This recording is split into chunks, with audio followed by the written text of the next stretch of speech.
At 1:57 a.m., the old flip phone screamed to life. Garrett Stone Reynolds hadn't heard that ringtone in 7 years. His hand trembled as he answered. "Please." A child's voice, barely a whisper. "Save my mommy. The bad man hurt her. There's blood everywhere." Stone's heart stopped. He didn't know this child. "Mommy said call this number if something bad happens." The little girl sobbed. She said, "You're my real daddy." The words hit him like a bullet to the chest. Before you continue, please subscribe and follow this story to the end. Comment your city below so I can see how far this story travels. The phone kept ringing. Stone stared at it like it was a ghost. That old Nokia flip phone sat on his nightstand collecting dust for years. He'd forgotten it was even plugged in. The only person who ever had that number was Grace Chen. And Grace Chen had disappeared from his life 7 years ago. He grabbed it, flipped it open. Yeah. Silence. Then breathing. Quick, shallow, terrified. "Hello?" Stone sat up straighter. "Who is this? Please." The voice was tiny. A child. Maybe 5 or 6 years old. "Please help me." Stone's blood went cold. "Kid, who is this? How'd you get this number?" "My name is Lily." The words came out shaky, broken by hiccups. "Mommy gave me this number. She said if something really bad happens, I should call it." Stone swung his legs over the side of the bed. His bare feet hit the cold floor. "Where's your mommy right now?" "She's on the kitchen floor." Lily's voice cracked. "The bad man hurt her. There's red stuff coming out of her head. She's not talking right." "What do you mean she's not talking right? She keeps saying words that don't make sense, and her eyes keep closing." Lily started crying harder. "I'm scared. I'm really, really scared." Stone was already pulling on his jeans. "Okay, Lily, listen to me. I need you to stay calm. Can you do that? I don't know." "Yes, you can. You're being very brave right now. You called for help. That's exactly what you're supposed to do." He grabbed his t-shirt from the floor. "Where's the bad man now?" "Downstairs, in the living room. I can hear him walking around." Stone's jaw tightened. "Is he coming toward you?" "I don't think so. Not yet." "Good. Where are you hiding?" "Under Mommy's bed. It's dark under here. I have Butterscotch with me." "Who's Butterscotch?" "My teddy bear. Mommy gave him to me when I was little." Stone almost smiled despite the horror of the situation. "That's good. You hold on to Butterscotch. Now listen, Lily. I need you to tell me your address. Do you know where you live?" Lily recited the address slowly. Stone recognized it immediately. It was in the rough part of town, about 45 minutes from his trailer if he pushed his truck hard. "I know where that is," he said. "I'm coming to get you. But I need you to stay hidden and stay quiet." "Can you do that? You're coming?" The hope in her voice nearly broke him. "You're really coming?" "Yeah, kid, I'm coming." Promise. That word hung in the air.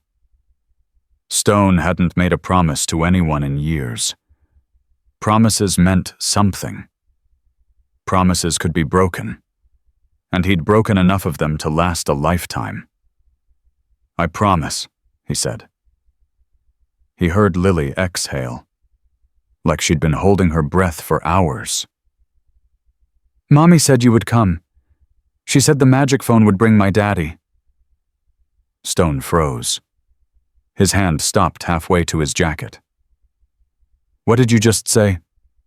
"Mommy said if I ever got really scared and she couldn't help me, I should call the magic phone. She said it would bring my daddy to save us." Stone's throat tightened. "Lily, who told you I was your daddy?" "Mommy did. She has a picture of you in her drawer. She showed me once when I asked about my daddy. She said your name is Stone. She said you're big and strong and you used to ride motorcycles. The room started spinning. Stone sat back down on the bed. This couldn't be right. Grace had never told him about any child. They'd been together for only 3 months, 7 years ago. Then she'd left town without a word. He'd looked for her, but not hard enough. He'd been too deep in his own grief. "Lily," he said slowly. "How old are you?" "6. I just had my birthday last month. Mommy made me a cake with pink frosting." 6 years old. Stone did the math in his head. It was possible. God, it was absolutely possible. "Lily, I need you to listen very carefully. I'm going to come get you and your mommy. But it's going to take me a little while to get there. You need to stay hidden and stay quiet until I arrive. Don't make any noise. Don't come out for anyone except me. Okay. How will I know it's you? I'll call out your name. I'll say, 'Lily, it's Stone. It's safe now.' When you hear those exact words, you come out. Not before. Understand? Yes." "Good girl." And Stone grabbed his truck keys. "Stay on the phone with me. I want to hear your voice the whole way." He moved through his trailer, quickly grabbing his jacket, his boots, his old hunting knife. The Hells Angels vest hung in his closet, untouched for 8 years. He didn't even look at it. "Are you still there?" Lily whispered. "I'm here. I'm getting in my truck right now." "Okay." She paused. "Stone." "Yeah. Is my mommy going to die?" The question hit him like a punch to the gut. He thought about lying, telling her everything would be fine. But something about this kid deserved the truth. "Not if I can help it," he said.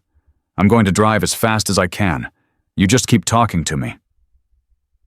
The truck engine roared to life. Stone peeled out of the trailer park tires, kicking up gravel. The clock on his dashboard read 2:03 a.m. The roads were empty, just darkness and desert and the yellow line stretching out ahead of him. "Tell me about Butterscotch," he said. "How long have you had him?" "Forever. Mommy gave him to me when I was a baby. He's brown and his fur is really soft. One of his eyes fell off last year, but Mommy sewed on a button instead. It's blue. So now he has one black eye and one blue eye. That makes him special." "That's what Mommy says." Lily's voice caught. "She says things that are a little different are the most special." Stone gripped the steering wheel tighter. "Your mommy sounds pretty smart." "She is. She's the smartest person I know. She works really hard. She's tired a lot."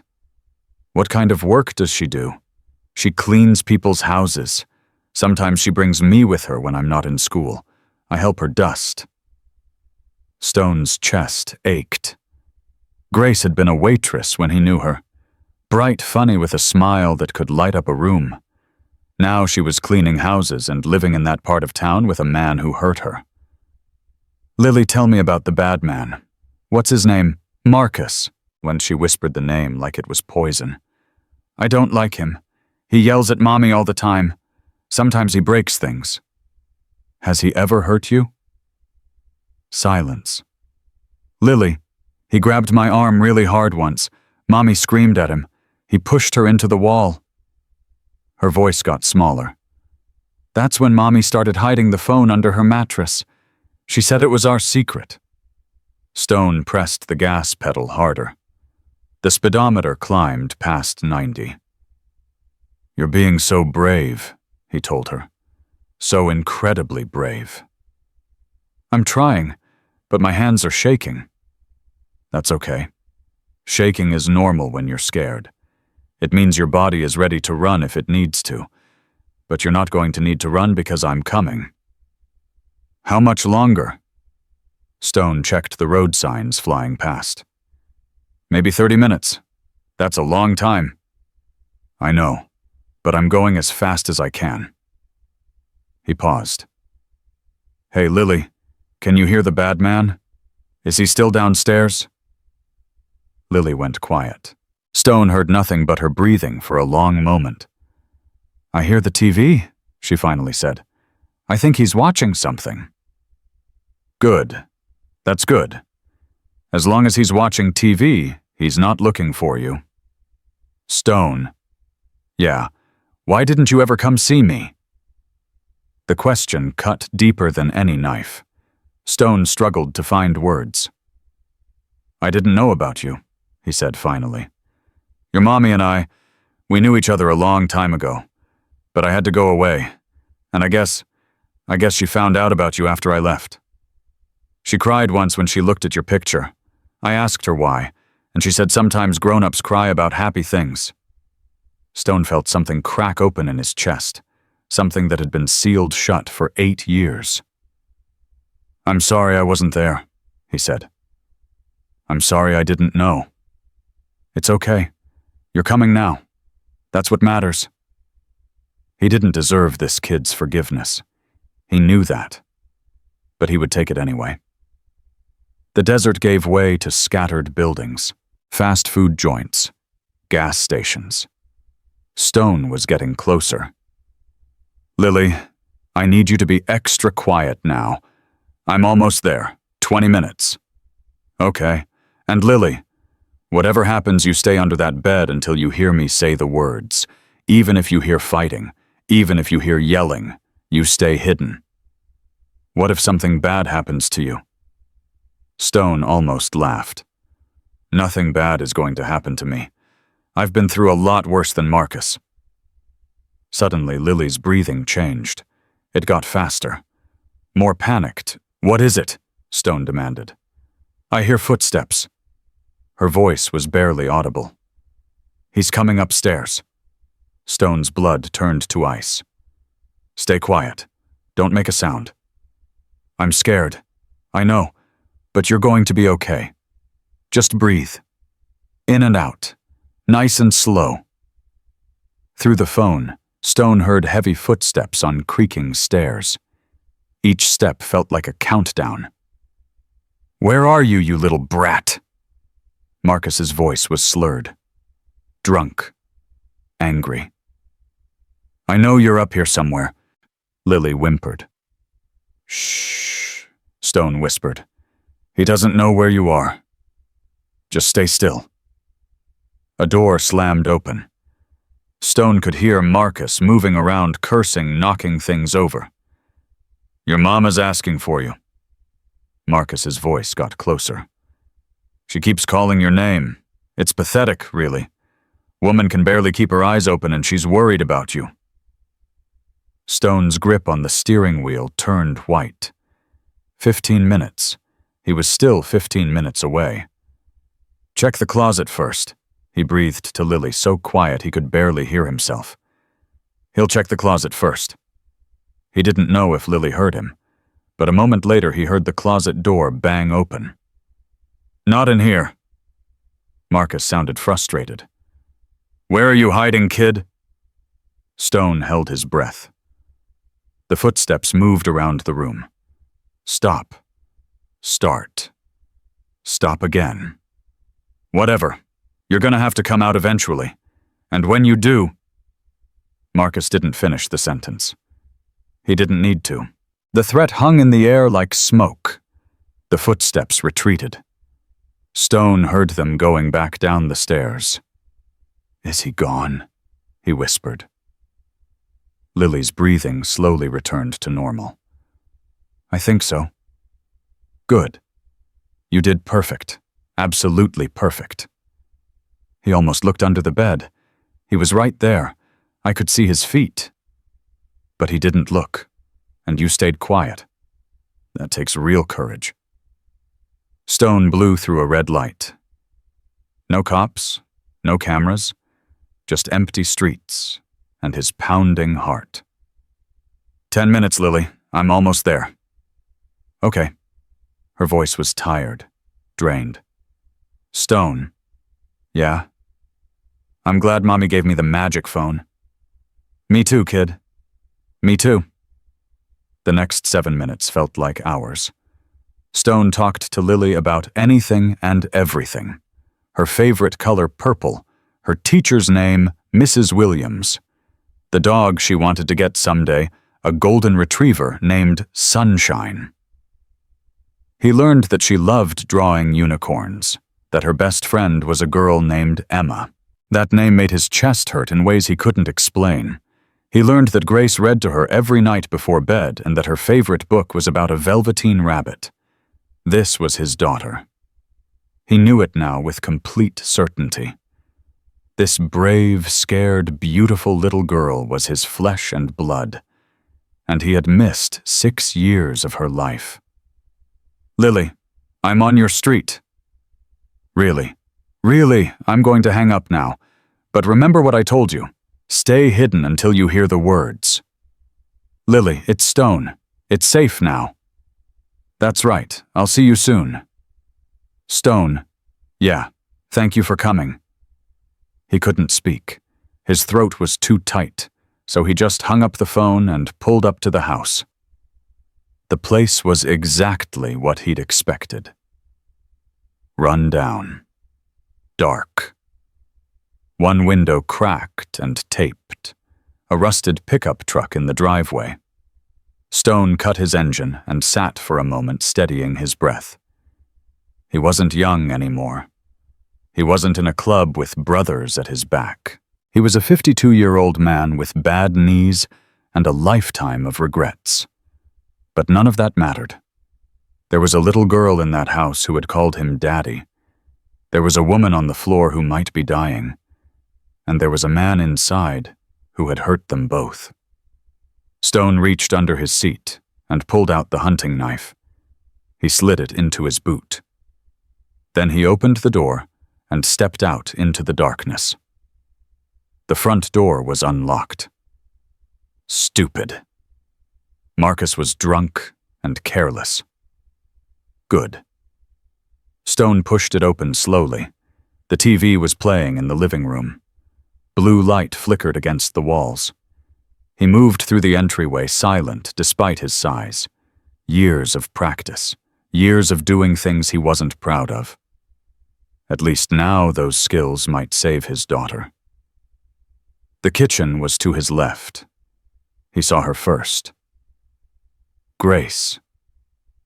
She lay on the floor, her dark hair matted with blood. Her breathing was shallow but steady. Her eyes fluttered when Stone knelt beside her. "Grace," he whispered. "It's Stone. I'm here." Her eyes opened fully. Confusion. Then recognition. Then tears. You came." "Yeah, I came." He touched her face gently. "Where are you hurt?" "My head. He hit me. With a bottle. I tried to protect Lily." "Lily's safe. She's hiding upstairs. She called me." Grace's lips trembled. "My brave girl. I taught her. I taught her to call you. I know you did." Stone looked toward the living room. The TV still blared. "Where's Marcus?" "Living room. He passed out, maybe an hour ago, I think." Stone nodded. "I'm going to take care of this. Then I'm getting you and Lily out of here." "Stone." Grace grabbed his arm with surprising strength. "She's yours, Lily. She's your daughter. I wanted to tell you, but you were so broken after Emma died. I didn't want to add more to your pain." Stone looked into her eyes. The same eyes Lily had. "I know. We'll talk about it later. Right now I need to handle Marcus." He stood and moved toward the living room. Marcus was sprawled on the couch, a half-empty whiskey bottle dangling from his hand. He was a big man. Not as big as Stone, but big enough. Drug paraphernalia littered the coffee table. Needles. Pipes. Little plastic bags with white powder. Stone stood over him for a long moment.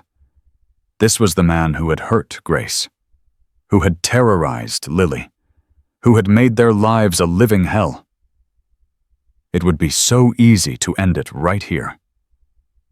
But then he thought of Lily. That little voice on the phone, those innocent questions. He couldn't let her know him as a killer. Stone reached down and shook Marcus hard. "Wake up!" Marcus's eyes snapped open. Bloodshot, confused, then angry. "Who the hell are—" Stone grabbed him by the throat and lifted him off the couch. Marcus's feet dangled 2 inches above the floor. "You're going to listen very carefully," Stone said. His voice was calm. Deadly calm. "I'm taking Grace and Lily. You're going to stay here and wait for the cops. And if you ever come near either of them again, I will find you. I will take my time. And no one will ever find your body. Do you understand?" Marcus tried to speak, but Stone's grip was too tight. He just nodded, his face turning purple. "Good." Stone dropped him onto the floor. "Stay." He turned and walked back to the kitchen. Grace was trying to sit up. "Don't," he said. "You might have a concussion. Let me carry you." "Lily, I'm getting her next." Stone scooped Grace into his arms. She weighed almost nothing. Had she been eating? He carried her to his truck and laid her gently in the back seat. Then he went back for Lily. The stairs creaked under his weight. He moved down the hallway to the bedroom at the end. The door was closed. He opened it slowly. "Lily," he called. "It's Stone. It's safe now." For a moment, nothing happened. Then he saw movement under the bed. A small face peered out. Big eyes. Dark hair. A teddy bear with mismatched eyes clutched to her chest. "You came," she whispered. "I promised, didn't I?" Lily crawled out from under the bed and stood up. She was so small. Pink unicorn pajamas stained with what looked like her mother's blood. Tears streaking her cheeks. Stone knelt down to her level. "Your mommy's in my truck. She's hurt, but she's going to be okay. We're going to take her to the hospital. Is that okay with you?" Lily nodded. She studied his face carefully, comparing it maybe to the picture in her mother's drawer. "You have sad eyes," she said. Stone didn't know how to respond to that. "Yeah, I guess I do. Mommy said you lost someone. She said that's why you went away." "Your mommy was right." Lily reached out and touched his beard. Her tiny fingers were so gentle. "I'm sorry you lost them, but maybe you don't have to be so sad anymore, because you found me." Something broke open inside Stone, something that had been frozen solid for 8 years. He felt tears burning in his eyes for the first time since Emma's funeral. "Yeah," he said, his voice rough. "Maybe you're right." He picked her up and held her against his chest. She wrapped her arms around his neck and buried her face in his shoulder. "Let's go," he said. "Let's get your mommy to the hospital." He carried her down the stairs, past the living room, where Marcus still lay on the floor out the front door, and into the night air. Grace was conscious in the back seat. When she saw Lily, she started crying. "My baby. My brave, brave baby." Stone set Lily in the back seat, next to her mother. The little girl immediately curled up against Grace's side, still holding butterscotch. Stone got behind the wheel and started the engine.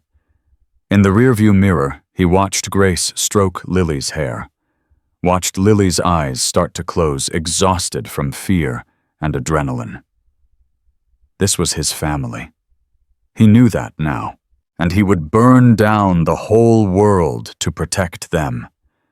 He pulled out of the driveway and headed for the hospital. The clock on his dashboard read 3:47 a.m.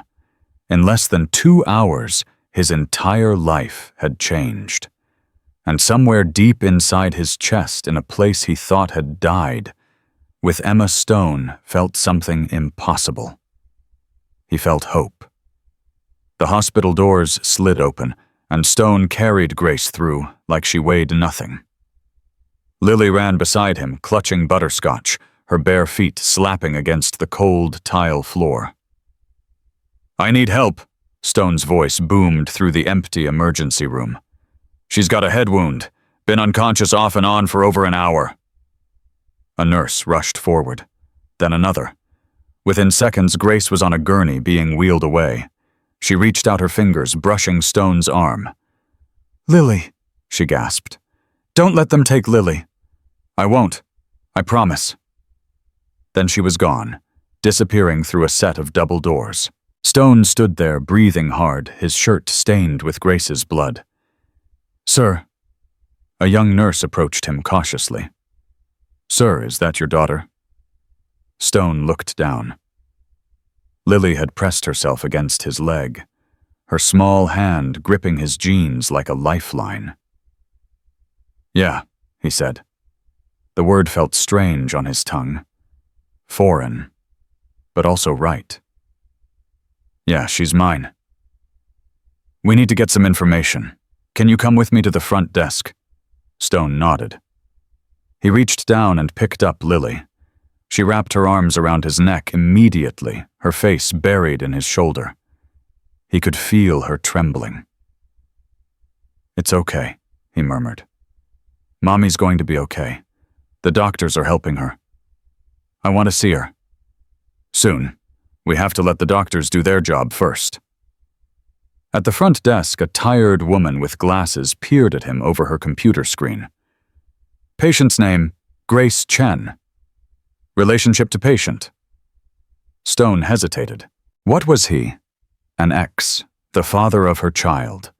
A stranger who'd shown up after 7 years. "I'm family," he said finally. The woman's eyes flicked to Lily, then back to Stone. She didn't push it. "Do you have her insurance information?" "No." "Social security number?" "No." "Emergency contact?" Stone's jaw tightened. "That would be me." The woman sighed. "Sir, I'm going to need you to fill out these forms as best you can. In the meantime, why don't you take a seat in the waiting area? Someone will come update you on her condition." Stone took the clipboard and found a seat in the corner of the waiting room. Lily sat on his lap, still clutching her teddy bear. The clock on the wall read 4:15 a.m. "Stone, yeah, kid? Is the bad man going to come here?" Stone's hand instinctively moved to his boot where the hunting knife was still hidden. "No, he's not coming anywhere near you or your mom, ever again." "Promise. I promise." Lily was quiet for a moment. Then she looked up at him with those big brown eyes. "You make a lot of promises." "Yeah, I do." "Do you keep them?" The question hit Stone like a sledgehammer. He thought about all the promises he'd broken over the years. The promises to his ex-wife. The promises to his brothers in the club. The promise to pick up Emma from soccer practice the day she died. "I'm trying to," he said. "I'm trying real hard." Lily seemed to accept this. She leaned her head against his chest and closed her eyes. "I'm tired," she whispered. "Then sleep. I'll wake you up when there's news about your mom." "You won't leave. I won't leave."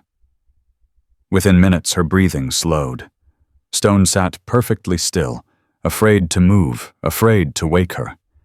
This tiny person trusted him completely. She'd called him in the middle of the night and he'd come. Now she was sleeping in his arms like he was the safest place in the world. He didn't deserve this. He knew that. But he would die before he let her down. An hour passed. Then 2. Nurses came and went. Other patients shuffled through the waiting room. Stone didn't move. At 6:30 a.m., a doctor finally emerged through the double doors. "Family of Grace Chen." Stone stood carefully, Lily still asleep against his shoulder. "That's me." The doctor was young.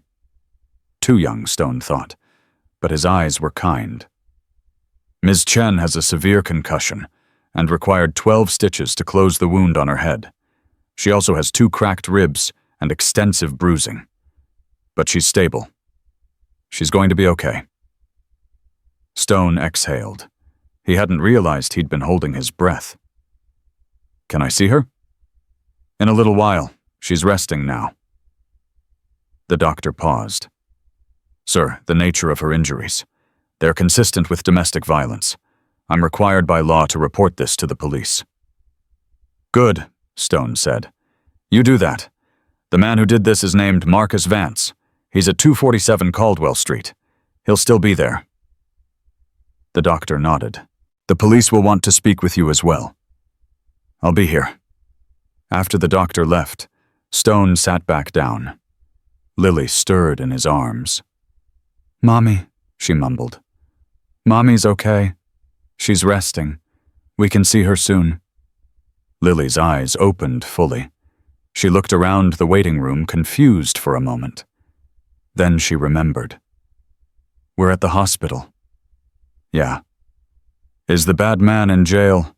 Not yet, but he will be. Good. She said it with such finality that Stone almost smiled. He deserves to be in jail forever.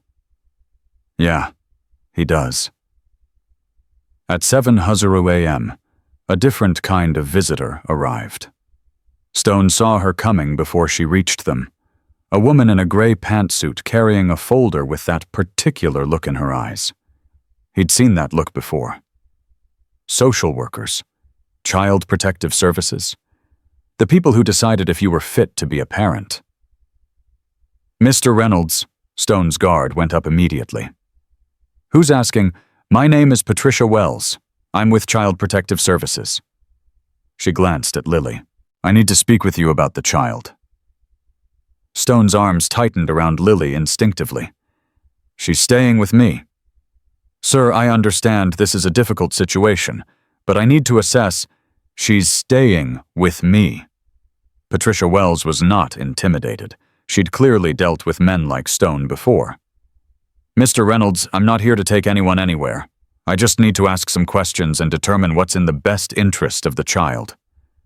Her name is Lily. What's in the best interest of Lily, then? Patricia softened slightly. Can we sit down and talk? Stone didn't want to.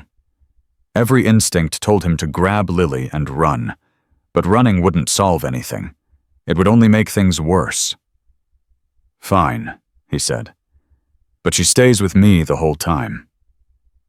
They sat in a corner of the waiting room. Lily was awake now, watching the social worker with wary eyes. Lily, Patricia said gently. My name is Patricia. I'm here to make sure you're okay. Can I ask you some questions? Lily looked at Stone. He nodded. Okay, she said quietly. Can you tell me what happened last night? Lily's hand found Stone's. She held on tight.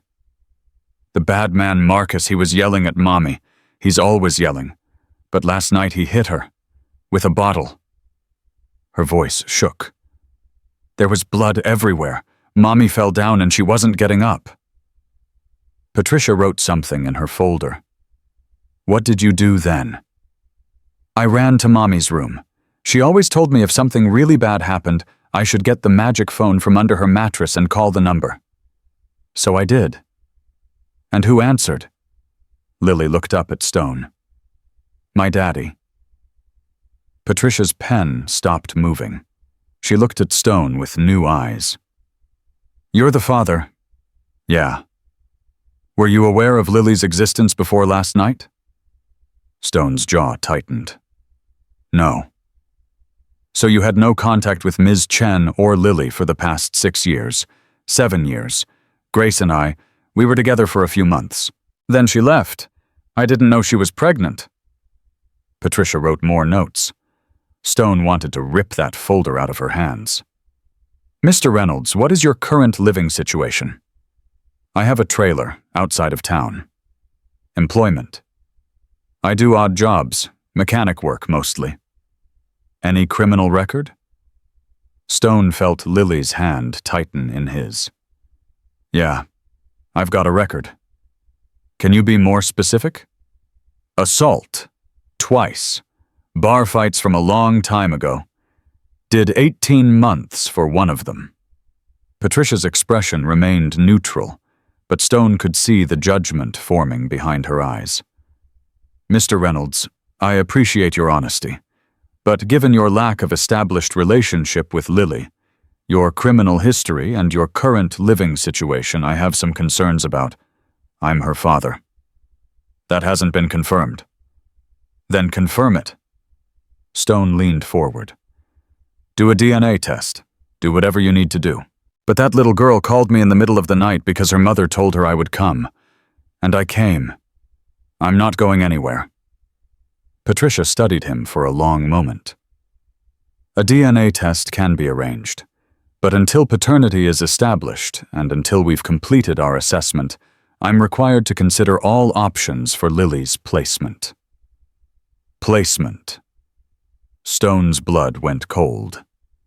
You mean foster care? Temporarily, yes.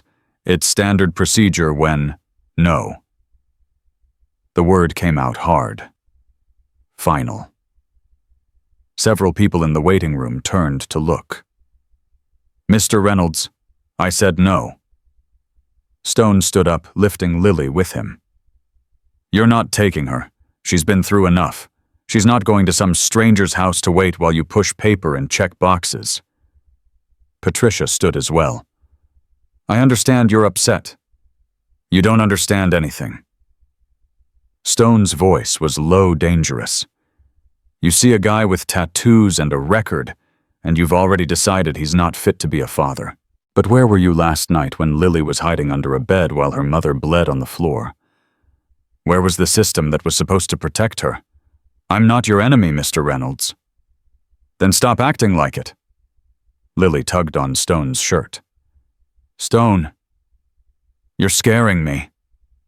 The words cut through his anger like a blade. He looked down at her frightened face and felt the fight drain out of him. I'm sorry, sweetheart. He took a breath. I'm sorry. I didn't mean to scare you. Patricia watched this exchange carefully. Something shifted in her expression. Mr. Reynolds, she said quietly, why don't we take a step back? I can see that Lily trusts you, and given the circumstances of last night, I'm willing to make some allowances. For now, she can stay with you while we conduct our investigation, but I'll need to schedule a home visit within the next 48 hours. Stone nodded slowly. Fine. That's fine. And the DNA test. Do it now. The sooner we confirm I'm her father, the sooner you can close your file and leave us alone. Patricia almost smiled. I'll make the arrangements. An hour later, a nurse came to draw Stone's blood. Lily watched with fascination. Does it hurt? Not really, just a little pinch.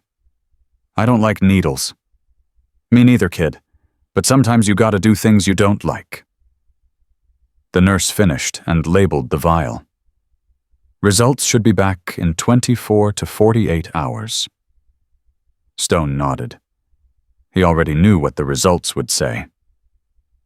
At 9:13 a.m., they were finally allowed to see Grace. She looked small in the hospital bed. Her head was bandaged, her face swollen and bruised, but her eyes were open, and they lit up when Lily rushed to her side. Mommy. Baby. Grace's voice was weak, but full of love. My brave, brave baby. Lily climbed onto the bed, carefully mindful of her mother's injuries. She curled up against Grace's side, just like she had in the truck. Stone hung back by the door. He wasn't sure what to say. Wasn't sure where he fit in this picture. Grace looked at him over Lily's head. You stayed. Yeah. Thank you, Stone. Thank you for coming. He shrugged awkwardly. You gave her that number for a reason. I wasn't sure you'd still have it, after all these years. I wasn't sure either. Grace's eyes filled with tears. I should have told you about Lily. I wanted to so many times. But after Emma, after everything you went through, I didn't want to burden you with another child you might lose. The mention of Emma's name sent a jolt through Stone's chest. You knew about Emma. You told me that last night we were together. You got drunk, and you told me everything about the accident, about how it was supposed to be your weekend with her, about how you blamed yourself. Stone leaned against the wall. His legs suddenly felt unsteady. I found out I was pregnant 2 weeks after you left, Grace continued. I tried to find you, but you'd disappeared. No one in the club would tell me where you were. It was like you'd vanished. I left town, went to Nevada, stayed there ever since. I figured that out eventually. I found your address about a year ago. That's when I started teaching Lily about the magic phone. Grace reached out her hand toward him. I always knew that if we ever really needed you, you'd come. Stone crossed the room and took her hand. It was cold. Fragile. The social worker was here, he said. CPS. Grace's face went pale. Are they taking Lily? No, not if I can help it. They're doing a DNA test. Once it confirms I'm her father, I'll have rights. And then what? Stone looked at Lily, who had fallen asleep against her mother's shoulder. Then I'll keep my promise. I'll keep her safe. Grace squeezed his hand. I believe you. At 11:00 a.m., 2 police officers arrived to take statements. Stone told them everything. The phone call, the address, finding Grace on the floor, confronting Marcus. He left out the part about threatening to make Marcus disappear. Some things the cops didn't need to know. And you say Mr. Vance was still in the house when you left. The officer was skeptical. He was on the floor when I walked out. Whether he stayed there, I couldn't tell you. We'll send a unit to check. An hour later, Stone got the news. Marcus was gone.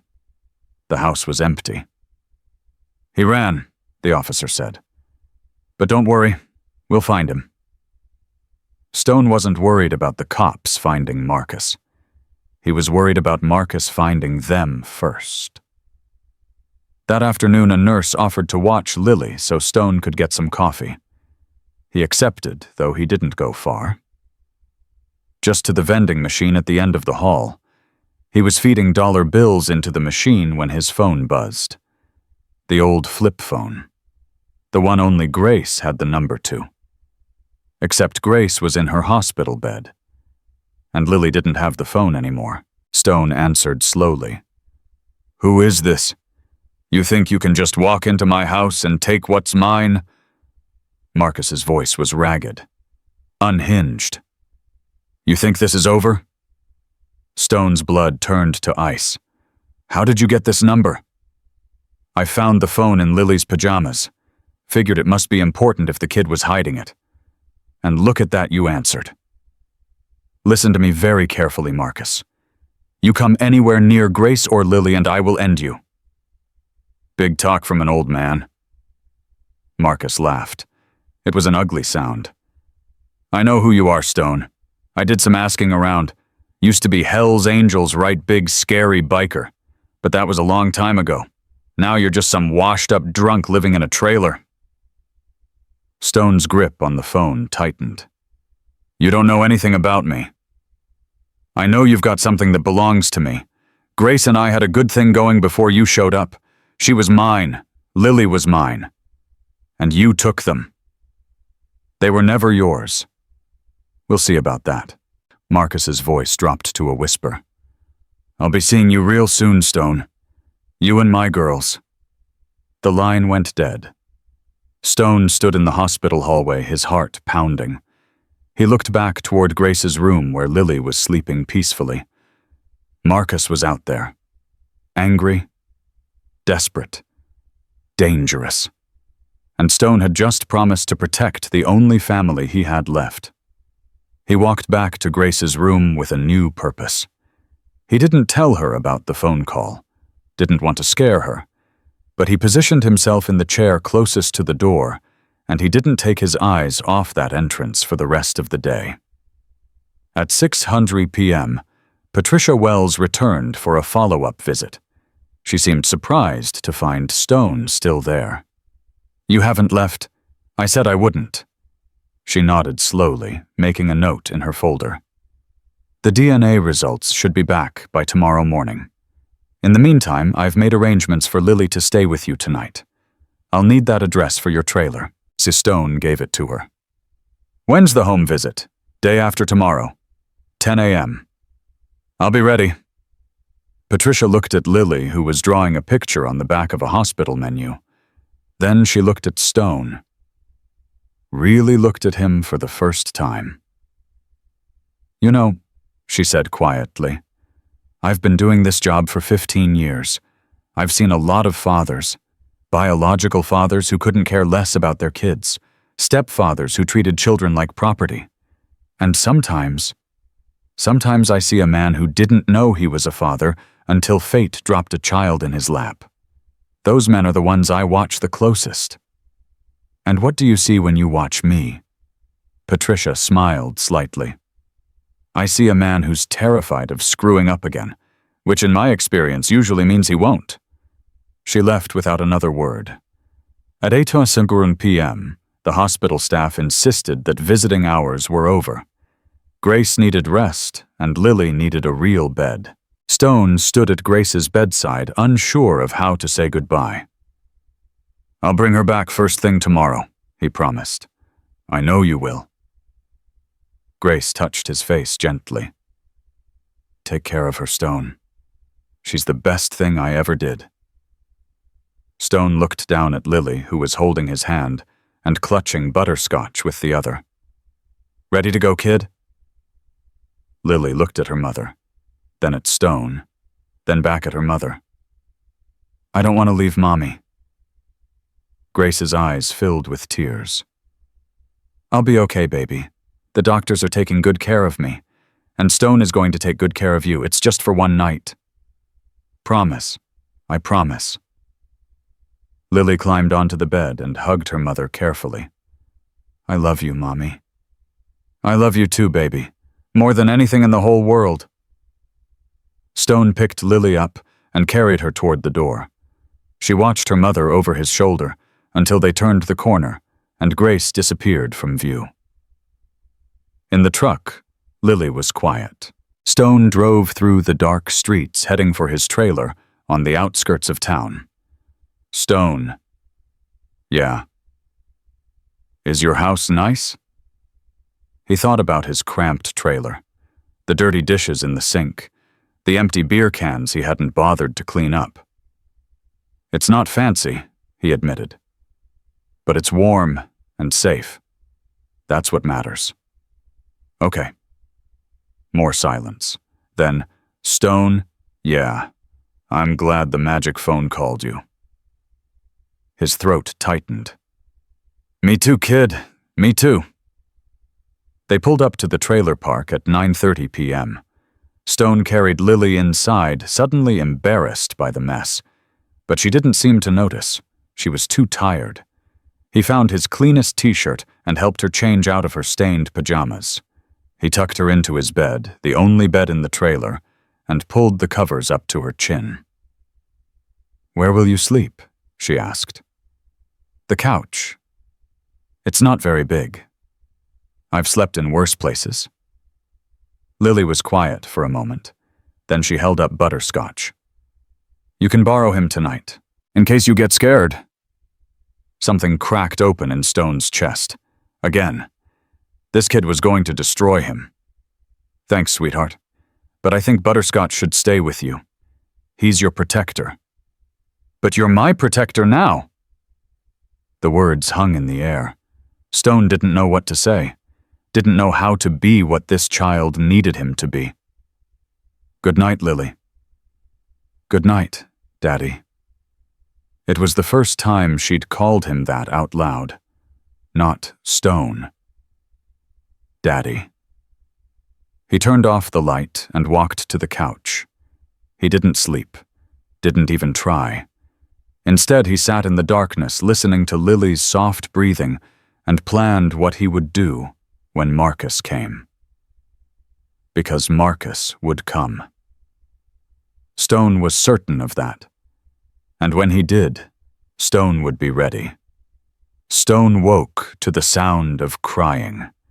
He was off the couch before his eyes fully opened, moving through the dark trailer on instinct. Lily was sitting up in his bed, butterscotch pressed to her chest, tears streaming down her face. Hey. Stone knelt beside her. What's wrong? Bad dream. I thought you left. Her voice was tiny, broken. I woke up and it was dark, and I couldn't see you. I'm right here. I told you I wasn't going anywhere. Lily reached for him with trembling hands. Stone hesitated for just a moment, then pulled her into his arms. She buried her face against his chest and sobbed. I keep seeing it, she whispered. The bad man hitting Mommy. The blood, I can't make it stop. Stone held her tighter. He knew exactly what she meant. He'd spent years trying to make his own nightmares stop. The screech of tires, the crunch of metal. Emma's empty car seat. Listen to me. He tilted her chin up so she could see his eyes. What happened to your mommy wasn't your fault. You understand you did everything right. You called for help. You were brave. I was so scared. Being scared doesn't mean you weren't brave. It means you were brave anyway. Lily sniffled. Really? The bravest people I've ever known were scared out of their minds. They just didn't let it stop them. She wiped her nose with the back of her hand. Were you scared when you came to get us? Terrified. But you came anyway. Yeah, I came anyway.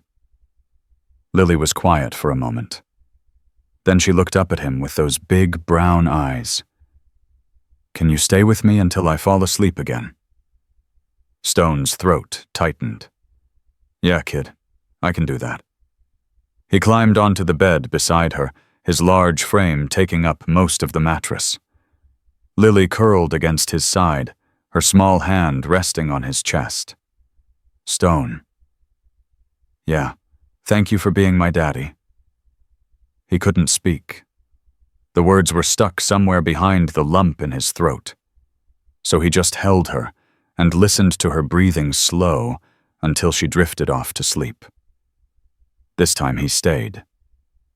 Morning came too fast. Stone's phone rang at 7:30 a.m. He grabbed it before it could wake Lily. Mr. Reynolds, this is Patricia Wells. What is it? The DNA results came back early. I thought you'd want to know. Stone's heart hammered. And, congratulations, Mr. Reynolds. You're Lily Chen's biological father. He closed his eyes. He'd known it was true, but hearing the words made it real. What happens now? Now we proceed with the home visit as planned. Given the circumstances, I'm prepared to recommend temporary custody while Ms. Chen recovers. But the home visit needs to go well. It will. I hope so, Mr. Reynolds, for Lily's sake. Stone hung up and looked at his trailer. Really looked at it. Empty beer cans, dirty dishes, clothes on the floor. The place was a disaster. He had less than 24 hours to make it look like a home. Lily woke up an hour later. She found Stone on his hands and knees scrubbing the kitchen floor. What are you doing? Cleaning. Why? Because a lady is coming to look at our house. And if she thinks it's a good house, you get to stay with me. Lily's face brightened. I can help. Stone almost said no. Then he saw the hope in her eyes. Okay. You can be in charge of picking up the clothes. They worked together all morning. Stone scrubbed and swept and threw away years of accumulated junk.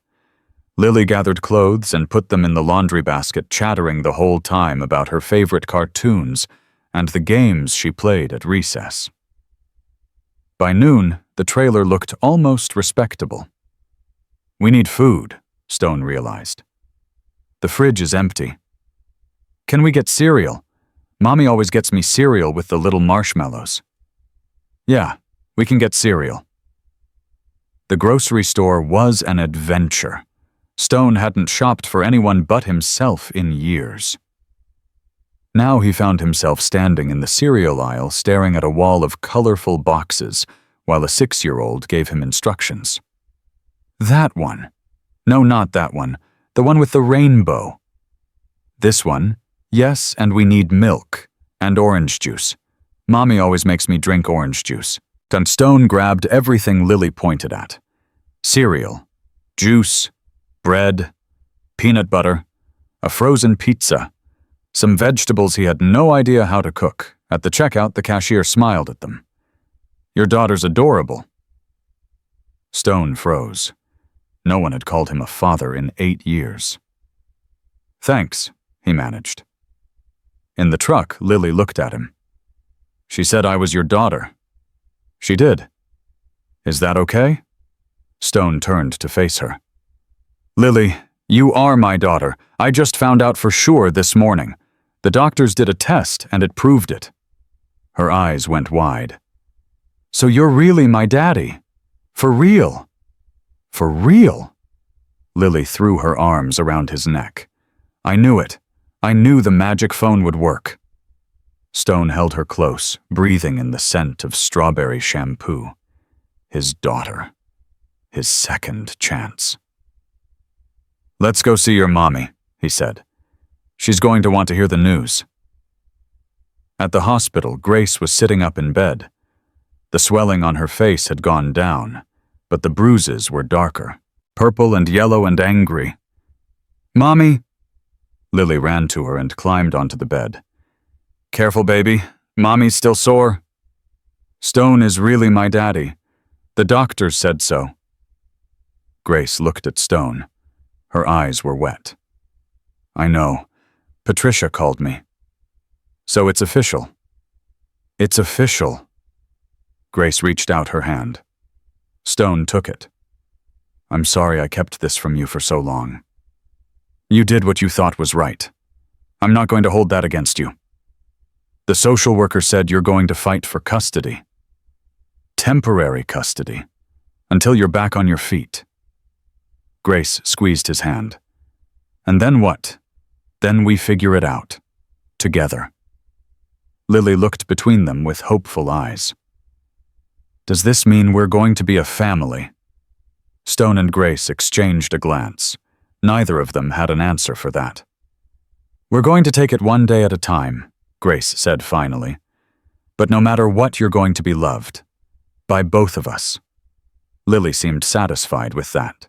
She settled against her mother's side and started telling her about the grocery store and the cleaning and the cereal with the little marshmallows. Stone stepped into the hallway to give them time alone. He was leaning against the wall when his phone buzzed. A text from an unknown number. Nice truck in the hospital parking lot. Blue Ford, right? I know where you are, Stone. I'm always watching. Stone's blood went cold. He looked toward the elevator, then the stairwell, then the windows at the end of the hall. Marcus was here. Or close. He walked back into Grace's room, keeping his face calm. Hey, Lily. Why don't you stay here with your mom for a bit? I need to go check on something. What is it? Just some boring grown-up stuff. I'll be right back. Grace saw something in his eyes. Stone. What's wrong? Nothing. Just stay here. Keep the door closed. He kissed Lily on the forehead the first time he'd done that, and left the room. His hand moved to his boot where the knife was hidden. The hospital corridors were busy. Doctors, nurses, patients, visitors. Any one of them could be working with Marcus. Any one of them could be watching. Stone took the stairs to the parking lot. He walked slowly, deliberately, checking every shadow. His truck was exactly where he'd left it. But something was wrong. The driver's side window was smashed. Glass littered the seat. And on the dashboard, someone had left a note. You took my family. Now I take yours." Stone crumpled the note in his fist. His jaw tightened so hard his teeth ached. This wasn't just a threat. This was a promise. He pulled out his phone and made a call he'd sworn he'd never make. It rang 3 times before someone answered. "Who is this?" "It's Stone." Silence. Then a low whistle. "Stone Reynolds, I'll be damned. We thought you were dead, brother." "I might be soon if I don't get some help." "What kind of help?" "The kind that makes problems disappear." More silence. Then, "Where are you?" "Memorial Hospital, Reno." "I can have 2 guys there in an hour. But Stone, you know there's going to be a price." "I know." "And you're willing to pay it?" Stone thought about Lily, about her small hand in his, about the way she'd called him daddy. "I'll pay whatever it takes." "Then consider it done." "Welcome back, brother." The line went dead. Stone stood in the parking lot, staring at his shattered window. He'd spent 8 years trying to leave his past behind. 8 years running from the man he used to be. But some debts couldn't be outrun. And right now the Hells Angels were the only ones who could keep his daughter safe. He went back inside and told Grace he'd had some car trouble. She didn't believe him, but she didn't push. Not with Lily in the room. An hour later, 2 men walked into the hospital. Stone recognized them immediately. Razor with his shaved head and neck tattoos.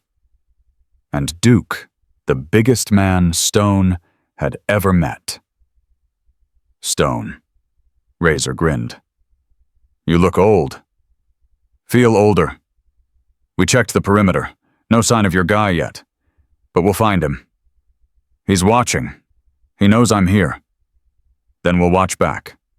No one gets near this room without going through us first." Duke positioned himself by the door. Razor took the hallway. Stone finally allowed himself to breathe. "Who are they?" Grace asked quietly. "Old friends." "Hells Angels." Stone nodded. "I know what you're thinking, but right now they're the only ones who can protect us. And after, what do they want in return? That's my problem, not yours." Grace reached for his hand. "It's our problem now, whether you like it or not." Stone didn't know what to say to that, so he just held her hand and watched the door. The day passed slowly. Lily drew pictures with crayons the nurses gave her. Grace slept off and on. Stone kept one eye on his daughter and one eye on the door. At 6 p.m., his phone rang. Razor. "We found him." Stone stepped into the hallway. "Where?" "Motel about 2 miles from the hospital. Room 107. He's got a gun, Stone. And from what we can tell, he's high as a kite." "Is he alone?" "Looks like it." Stone's mind raced. He could call the cops, let them handle it. But Marcus was unstable, dangerous. The cops might spook him into doing something stupid. "Keep eyes on him. I'm coming." "What are you going to do?" "End this." Stone walked back into Grace's room. Lily was asleep on the bed next to her mother. "I have to go," he said quietly. "Marcus." "Yeah." Stone let the police handle it. The police can't stop him. Not for good. You know that. He'll make bail. He'll get out. And he'll come back. He'll always come back. Grace's eyes filled with tears. "I don't want you to get hurt." "I won't." "Promise." There was that word again. Stone looked at his daughter, peacefully sleeping. "I promise." He kissed Grace on the forehead. Then he kissed Lily. And then he walked out of the room without looking back. The motel was exactly the kind of place Stone expected. Run-down, barely legal, the kind of place where people went to disappear. Razor met him in the parking lot. "Room 107. End of the building. One door, one window. He's been in there for 3 hours. Hasn't moved. Give me your gun.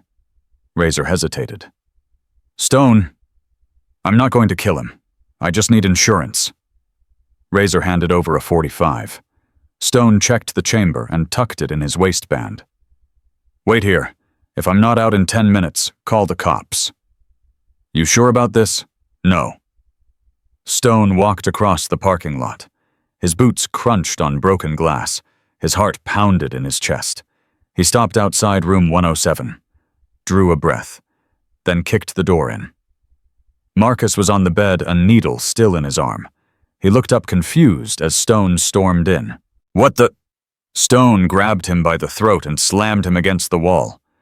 The needle clattered to the floor. You threatened my family. I don't know what you're... Stone slammed him again, harder. You put a note on my truck. You said you were going to take them. You think I wouldn't find you? Marcus's eyes cleared. The fear set in. Stone, listen. No, you listen. Stone pulled the gun and pressed it under Marcus's chin. You're going to leave. Tonight. You're going to get in your car and drive as far away as you can. And you're never going to come back. Grace is mine. Grace was never yours. Stone's finger tightened on the trigger. You beat her. You terrorized her daughter. You're lucky I don't put a bullet in your head right now. You won't do it. Marcus tried to smirk, but the fear in his eyes betrayed him. You're not a killer. Stone leaned in close. His voice dropped to a whisper. I've been a lot of things you don't know about, and I've got friends outside who would make you disappear without a trace. So here's what's going to happen. You're going to walk out that door. You're going to drive away. And if I ever see your face again, if you ever come within 100 miles of Grace or Lily, I will kill you. And no one will ever find your body. Marcus stared into Stone's eyes. Whatever he saw there made him go pale. Okay, he whispered. Okay, I'll go. Stone released him. Marcus slumped against the wall, gasping for breath. You've got 5 minutes to pack. My friends will follow you to the state line. If you stop, if you turn around, they have my permission to do whatever they want. Marcus nodded frantically. He started grabbing his things, stuffing them into a bag with shaking hands. Stone watched until he was done. Then he followed him to his car. Remember what I said? You come back, you die. Marcus didn't answer. He just got in his car and drove away, tires squealing. Razor appeared beside Stone. You let him go. He's not worth the bullet. And if he comes back... Stone watched the taillights disappear into the darkness. Then I won't be so generous. They drove back to the hospital in silence. Stone's hands were still shaking. Not from fear, from the effort of holding himself back. He'd wanted to kill Marcus, wanted it badly. But he'd thought about Lily, about the kind of father he wanted to be. Emma's father had been a killer. Lily's father was going to be better. At the hospital, Grace was awake, waiting. Is it done? It's done. He's gone. For good. I made sure of it. Grace started crying. Stone sat on the edge of the bed and held her while she sobbed. I was so scared, she whispered. For years I was so scared, and now it's over. It's over. Lily stirred. Mommy, why are you crying? Happy tears, baby. Mommy's crying happy tears. Lily looked at Stone. Did you make the bad man go away? Yeah, sweetheart. He's gone. He's never coming back. Lily smiled. It was the first real smile he'd seen from her. I knew you would. I knew my daddy would protect us. Stone felt something break inside him. Something that had been frozen for 8 years finally cracking open. He wasn't just a father anymore. He was the father he should have been all along. The next morning, Patricia Wells arrived for the home visit. Stone was nervous. The trailer was clean, the fridge was stocked, but it was still a trailer. Still a far cry from the kind of home a child deserved. But Patricia surprised him. She looked around, nodded approvingly at the cleanliness, and sat down at the small kitchen table. "Mr. Reynolds, I'm going to be honest with you. On paper, you're not an ideal candidate for custody. Your criminal record, your living situation, your lack of established relationship with Lily, these are all concerns." Stone's heart sank. But I've been doing this job for 15 years, and in that time I've learned that the best parent isn't always the one with the biggest house or the cleanest record. Sometimes the best parent is the one who shows up when it matters. She opened her folder and pulled out a form. "Based on my assessment, I'm recommending temporary custody of Lily Chen to her biological father, Garrett Reynolds, pending Ms. Chen's recovery. This will be reviewed in 3 months." Stone stared at her. "You're serious?" "I'm serious." Patricia smiled slightly. "Don't make me regret it." "I won't. I swear I won't." After Patricia left, Stone sat on the couch and let the reality sink in. He was a father again. His phone buzzed, a text from Razor. "Marcus crossed into California an hour ago, still driving west. He's not coming back." Stone exhaled. For the first time in days, he felt like he could breathe. He drove to the hospital to tell Grace the news. When he walked into her room, Lily ran to him and jumped into his arms. "Daddy." The word still hit him like a punch to the chest, but now it was a good punch, the best kind. "Hey, sweetheart, I've got some news." He told them about the home visit, about the custody recommendation. Grace cried again, happy tears, she insisted. "When can I come home with you?" Lily asked. "Tomorrow. The doctor says Mommy needs a few more days here, but you can come home with me tomorrow." Our home. Stone looked at his daughter. His second chance. "Yeah, Lily. Our home." The first morning was chaos. Stone woke up to smoke filling the trailer. He'd tried to make pancakes. The pan was on fire. "Daddy!" Lily ran out of the bedroom, eyes wide. "What's happening?" Stone grabbed the pan and threw it in the sink, running water over the flames. "Nothing. Everything's fine. I burned the pancakes." Lily looked at the charred mess. Then she looked at Stone, covered in flour smoke, still swirling around him. She started laughing. "It's not funny," Stone grumbled. "It's really funny." She was doubled over now, clutching her stomach. "You look like a ghost." Stone caught a glimpse of himself in the window. White powder everywhere. He did look ridiculous. A smile tugged at his lips. "Okay, maybe it's a little funny. Can we have cereal instead?" "Yeah, cereal sounds good." They ate Lucky Charms at the small kitchen table. Lily picked out all the marshmallows first, just like Stone used to do when he was a kid. "Daddy?" "Yeah." "You're not very good at cooking." "No, I'm not." "That's okay. Mommy's not very good either. She burns things too." Stone smiled. "Then I guess we'll figure it out together." After breakfast, they drove to the hospital. Grace was sitting up, looking stronger. The bruises were fading from purple to yellow. "How was your first night?" she asked. "He burned the pancakes," Lily reported. "There was fire." Grace raised an eyebrow. "Fire, small fire, very small." Stone rubbed the back of his neck. "We had cereal instead. Maybe I should come home sooner than planned. The doctor said 3 more days. The doctor doesn't know about the fire hazard living in that trailer."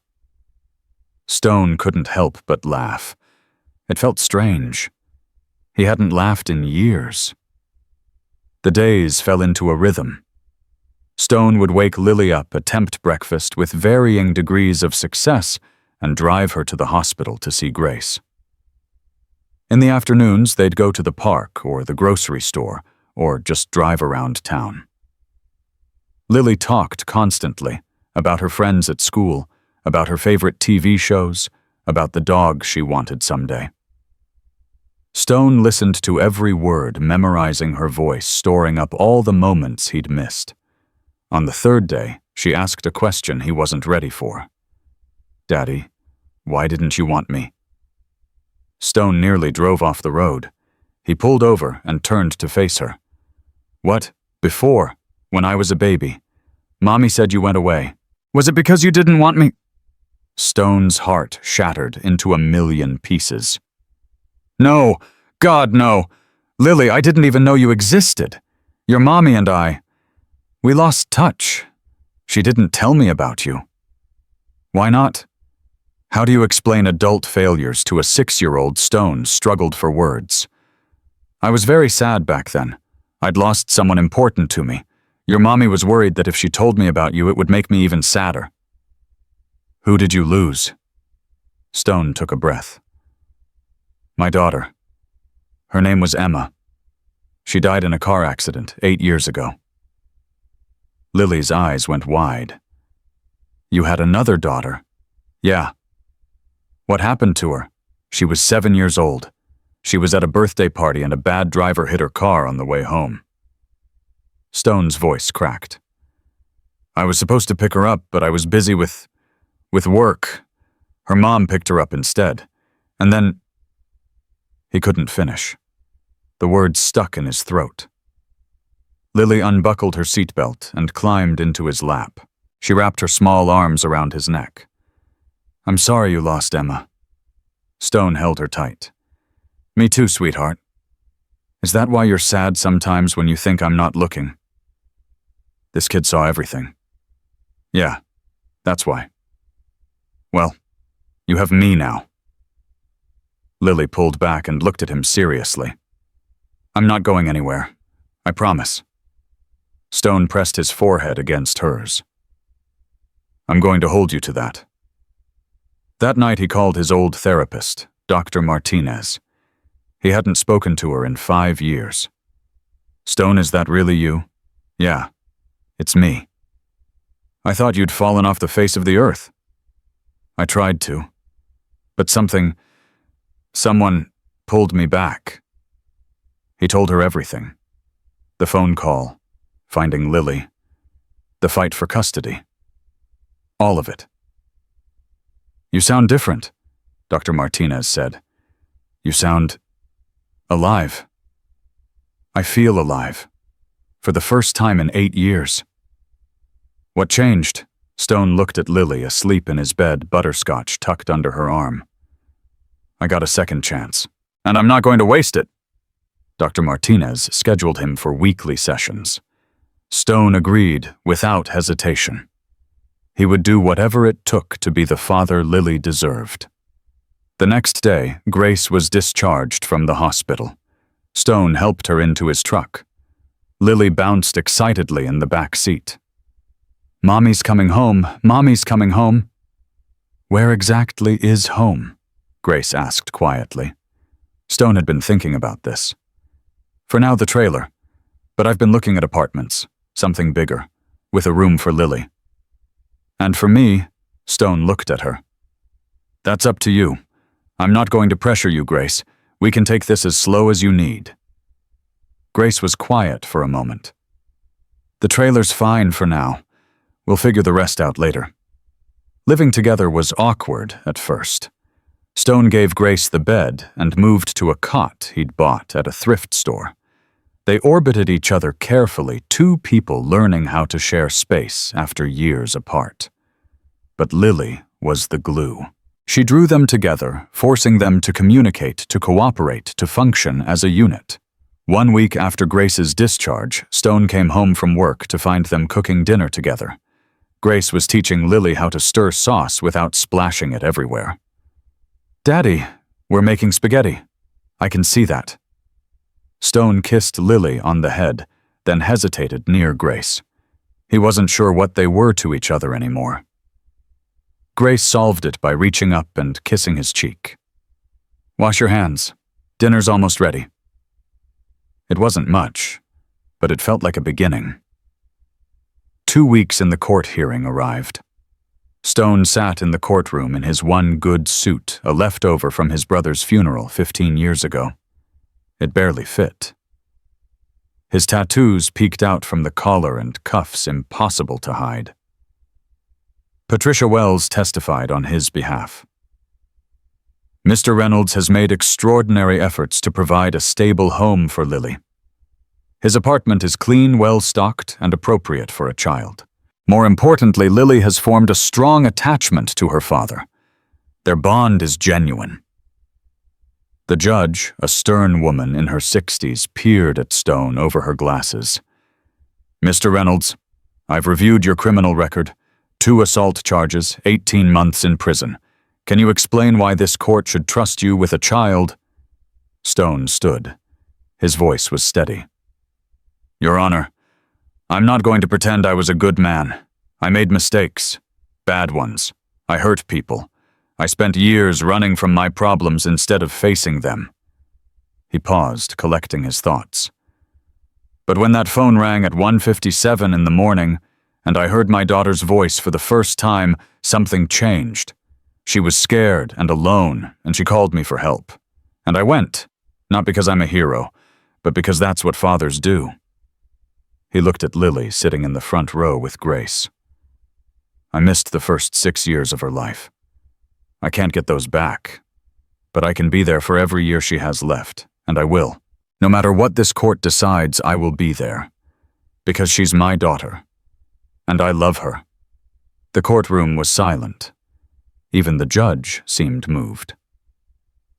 "Mr. Reynolds," she said finally, "the law is clear on matters of parental rights.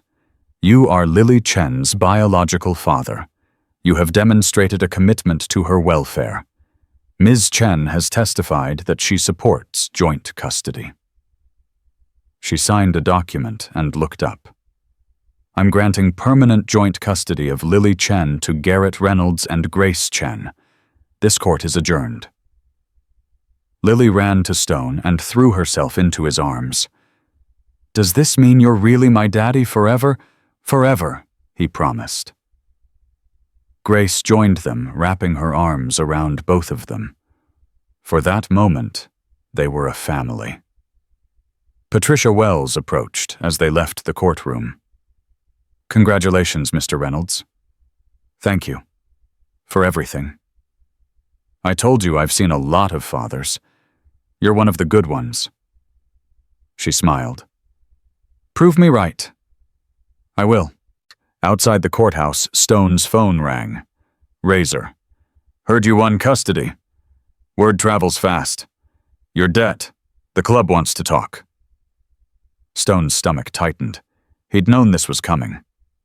"When?" "Tonight. The old meeting place. 8 o'clock. "I'll be there." Grace noticed the change in his expression. "What's wrong?" "Nothing. Just some business I need to handle." "Club business." Stone nodded. "I owe them a debt. For keeping Marcus away. For protecting you and Lily." "What kind of debt?" "I don't know yet. But whatever it is, I'll handle it." Grace grabbed his arm.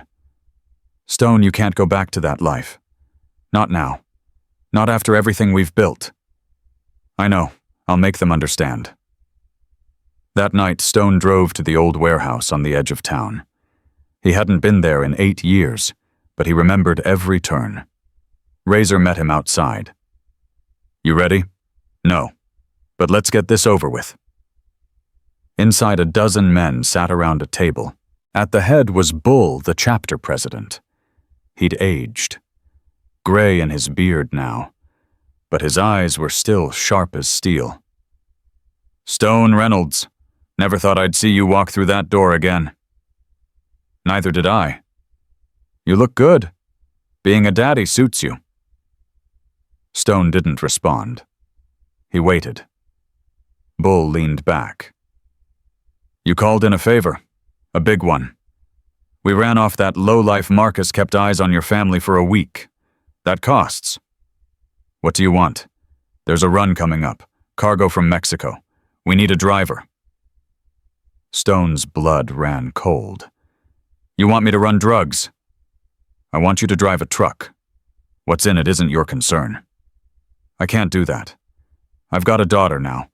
If I get caught, then don't get caught. Bull's voice hardened. You knew the price when you called. This isn't a negotiation. Stone looked around the room. Faces he'd known for years, brothers he'd bled with. But they weren't his brothers anymore. Not really. What if I say no? Bull's smile faded. Then we have a problem. And you know how we solve problems. The threat hung in the air. Stone understood. If he refused, they'd come for him. Maybe for Grace and Lily, too. When's the run? Next Saturday. You've got a week to get ready. Stone walked out without another word. His mind was racing. He couldn't do this. But he couldn't refuse either. He needed help. Real help. Not from the club. The next morning, he did something he never thought he'd do. He walked into the police station. I need to speak with someone about the Hells Angels. An hour later, he was in a small room with 2 FBI agents.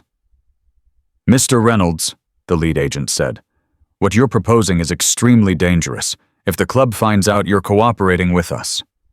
I know the risks. They'll kill you. Probably. Then why do it? Stone pulled out his phone and showed them a picture. Lily at the park, smiling ice cream on her nose. Because I promised her I'd always be there, and I'm not going to break that promise. The agents exchanged glances. What exactly are you offering? I'll wear a wire. On the run next Saturday. You'll get everything names, routes, contacts in Mexico, enough to bring down the whole operation. And in return, protection. For me, for Grace, for Lily. New identities if necessary. Whatever it takes to keep my family safe.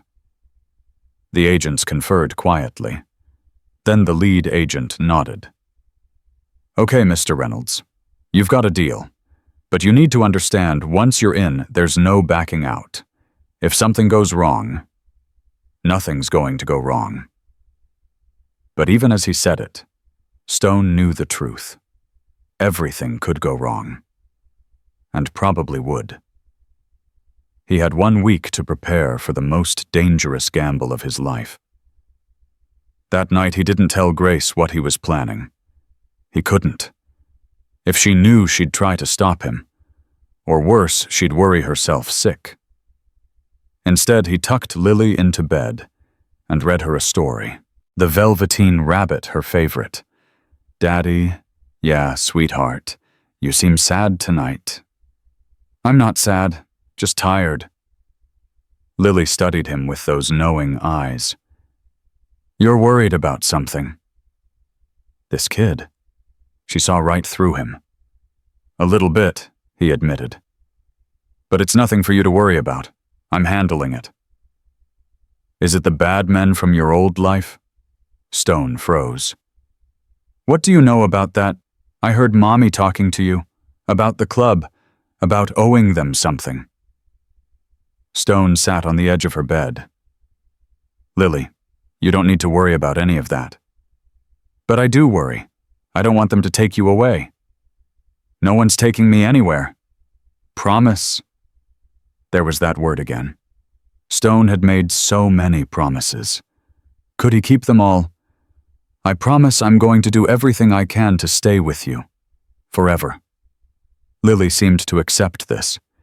She pulled Butterscotch close. I love you, Daddy. I love you too, sweetheart. More than you'll ever know. He kissed her forehead and turned off the light. In the hallway, Grace was waiting. You're planning something. Grace, don't lie to me. I've been watching you all day. Something's wrong. Stone took a breath. He'd promised no more secrets. But this... I'm handling the debt to the club. How? I can't tell you. Not yet. but I need you to trust me." Grace's eyes filled with tears. "The last time a man asked me to trust him, I ended up on a hospital floor. I'm not Marcus. I know you're not. But I'm scared, Stone. I'm scared of losing you. Lily's scared of losing you. We just found each other. I can't." Stone pulled her into his arms. She trembled against his chest. "I'm not going anywhere," he whispered.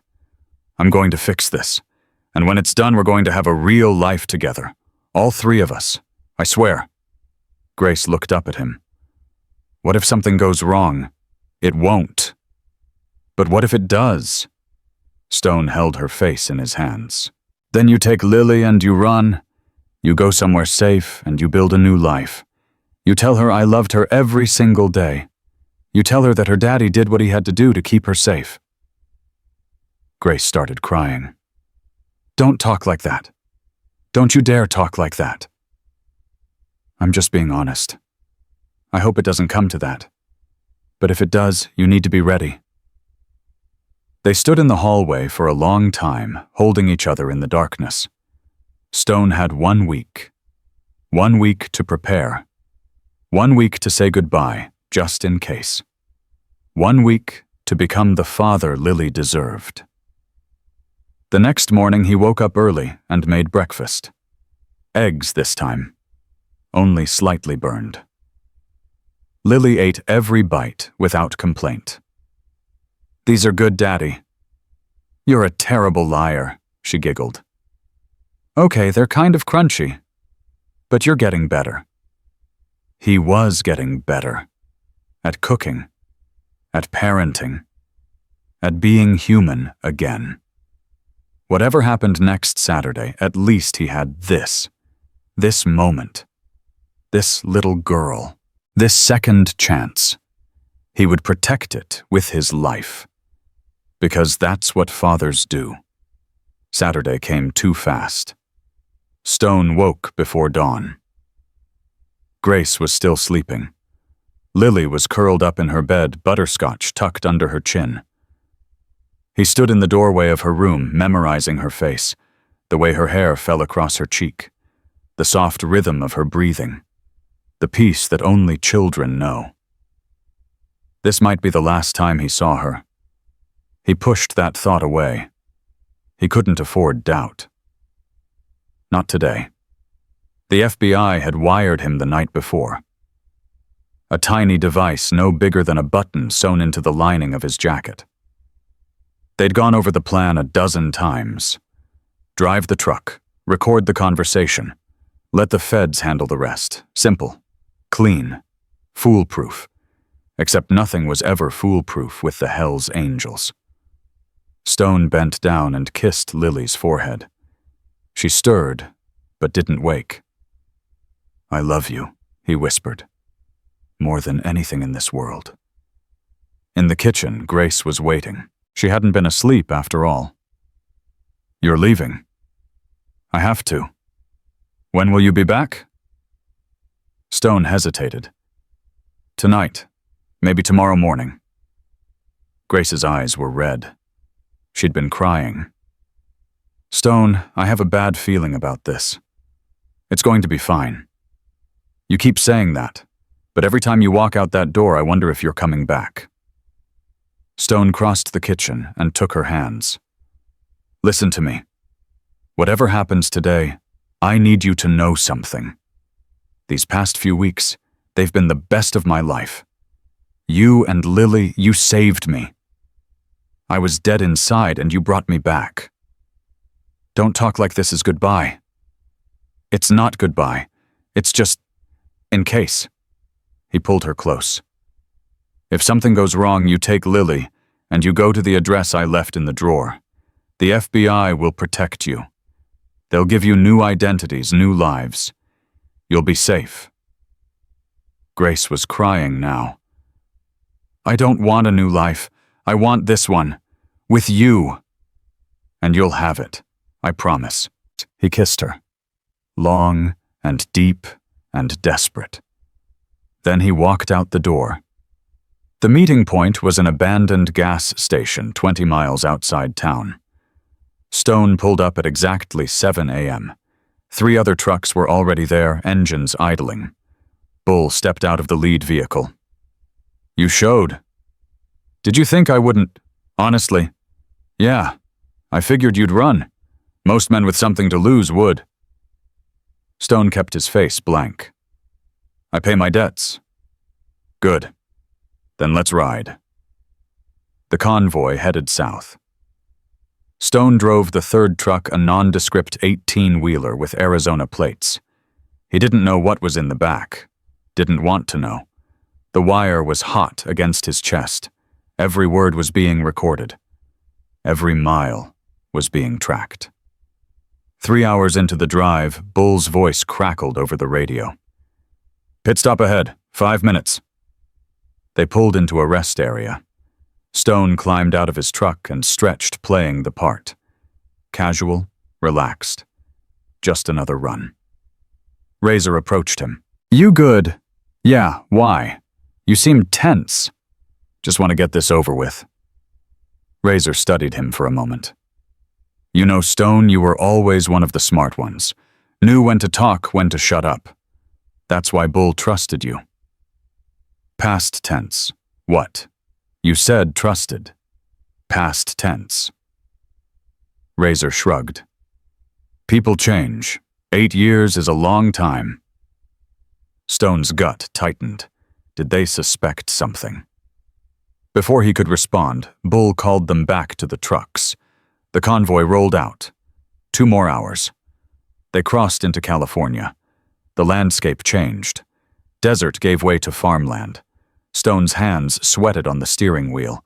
His phone buzzed. A text from an unknown number. "Agents in position. 20 miles to intercept point. Stay calm." Stone deleted the message. 15 miles. 10. 5. Suddenly, Bull's voice came over the radio. "All units stop. We've got a problem." Stone's blood went cold. He pulled over with the others. Bull jumped out of his truck and strode toward Stone's vehicle.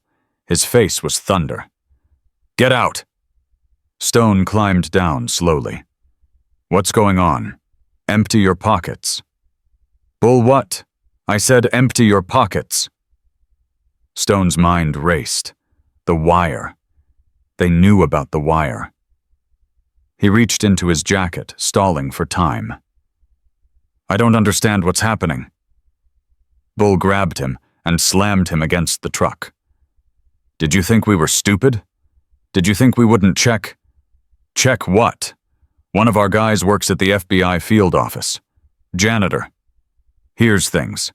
Like how some washed-up biker named Stone Reynolds walked in last week offering to wear a wire." Stone's world collapsed. Bull ripped open his jacket and found the device. He tore it out and crushed it under his boot. "You're dead, Stone. You hear me? You're dead." Razor and 3 other men surrounded him. There was nowhere to run. "Bull, listen to me. No, you listen." Bull pulled a gun and pressed it against Stone's forehead. "You betrayed your brothers. For what? Some woman. Some kid that might not even be yours. She is mine. She won't have a daddy after today." Stone closed his eyes. He thought about Lily, her smile, her laugh, the way she called him daddy, like it was the most natural thing in the world. He thought about Emma, his first daughter, the one he'd failed. He wasn't going to fail again. "If you're going to kill me," he said quietly, "then do it. But know this, the FBI already has your roots, your contacts, everything. Whether I'm alive or dead, you're going down." Bull's finger tightened on the trigger. Then sirens, distant but getting closer. "What the hell?" Razor looked toward the horizon. Blue and red lights. Dozens of them. "FBI." A helicopter appeared overhead. "Put down your weapons. You are surrounded." Chaos erupted. Some of the men ran. Others went for their guns. Bull turned toward the commotion, and Stone moved. He grabbed Bull's gun arm and twisted. The weapon discharged into the air. Stone drove his elbow into Bull's face, felt bone crack under the impact. Bull went down. Razor came at Stone with a knife. Stone sidestepped, caught Razor's wrist, and snapped it. The knife clattered to the ground. FBI agents swarmed the scene. Within minutes, every Hell's Angel was on the ground in handcuffs. Stone sat against his truck, breathing hard. Blood dripped from a cut on his forehead. His ribs ached where someone had landed a punch. An agent approached him. "Mr. Reynolds, are you okay?" "Yeah." Stone looked at the men being loaded into vans. His former brothers, his former life. "Yeah, I'm okay." "You did good. We got everything we needed before they destroyed the wire. All the conversations from the drive. It's enough to put them away for years." "What about Bull?" "He'll get the longest sentence of all. Attempted murder of a federal informant.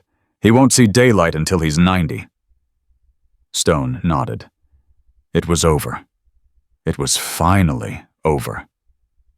"We need to debrief you at the field office, but first, is there someone you want to call?" Stone pulled out his phone. His hands were shaking. Grace answered on the first ring. Stone, are you okay? It's all over the news, FBI raid on a biker gang." "I'm okay." "Oh, thank God," she was crying. "Thank God. Lily's been asking about you all day. She's right here. Hold on." There was a rustling sound, then Lily's voice. "Daddy." Stone's throat closed. Tears streamed down his face. "Hey, sweetheart. Mommy said you had to go somewhere dangerous. She said you might not come back." "I came back. I told you I would." "You promised." "Yeah, I promised." "Are you coming home now?" Stone looked at the chaos around him. The agents, the handcuffed bikers, the helicopters still circling overhead. "Soon, baby. Real soon. I made you a picture. It's you and me and Mommy and Butterscotch. We're at the beach. I can't wait to see it. Daddy, yeah, I love you. I love you too, Lily. More than all the stars in the sky." The debriefing took 6 hours. Stone told them everything, every name, every route, every secret he'd learned during his years with the club. The agents recorded it all, asked follow-up questions, verified details. When it was finally over, they gave him a ride home in an unmarked car. It was past midnight when he walked through the door of the trailer. Grace was waiting. She threw herself into his arms and held him so tight he couldn't breathe. "I thought I lost you." "You didn't. I'm here. The news said there was a shootout. They said people were hurt." "I'm fine. Just some scratches." Grace pulled back and looked at his face. The cut on his forehead. The bruise forming on his jaw. "This is fine. I've had worse." She started crying again. "I can't do this, Stone.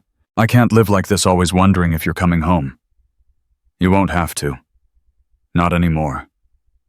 He held her face in his hands. "It's done, Grace. The club is finished. Bull and the others are going to prison. And the FBI is giving us protection. New identities if we want them. A fresh start." "What does that mean?" "It means we're free. No more debts, no more looking over our shoulders. Just us. You, me, and Lily." Grace searched his eyes. "You mean it? I mean it." She kissed him then. Really kissed him. For the first time since they'd found each other again, there was no fear in it. Just love. Pure and simple. "Daddy." They broke apart. Lily stood in the hallway rubbing her eyes. "Sweetheart, what are you doing up?" "I heard the door." She ran to him and hugged his legs. "You came back." Stone lifted her into his arms. "I told you I would. You always keep your promises. I try my best." Lily touched the cut on his forehead. "You have a boo-boo." "It's just a scratch. Mommy should kiss it better. That's what she does for me." Stone looked at Grace. She was smiling through her tears. "Mommy will do that," Grace said. "But first, let's get you back to bed. Can Daddy tuck me in?" "Daddy can definitely tuck you in." Stone carried Lily to her room and laid her gently on the bed. He pulled the covers up and tucked Butterscotch beside her. "Daddy, yeah, I had a dream about you. You were fighting bad guys like a superhero." Stone smiled. "I'm not a superhero, sweetheart." "Yes, you are. You're my superhero." He kissed her forehead. "Get some sleep, okay?" "Okay." She yawned. "Daddy, yeah, I'm glad the magic phone brought you to us." "Me too, baby. Me too." He turned off the light and stood in the doorway for a moment, watching her breathe. This little girl who had called him in the middle of the night, who had trusted a stranger with her life, who had given him a reason to keep living, he would never take her for granted. Not for a single day. 3 months later, everything had changed. Stone sold the trailer and bought a small house on the edge of town. 3 bedrooms, a yard, a porch where they could sit and watch the sunset. Nothing fancy. But it was theirs. Grace had started a new job at a daycare center. She loved it, surrounded by children all day, coming home with stories that made Lily laugh. Stone worked at a garage owned by a friend of a friend. Honest work. Clean work. The kind of work that let him sleep at night. And Lily was thriving. She'd started 1st grade in September. Every afternoon, Stone picked her up from school. She'd run to him, backpack bouncing, and jump into his arms. "Daddy, guess what we learned today?" He never got tired of hearing that word, Daddy. One evening in October, Lily came home with a flyer clutched in her hand. "What's this, sweetheart?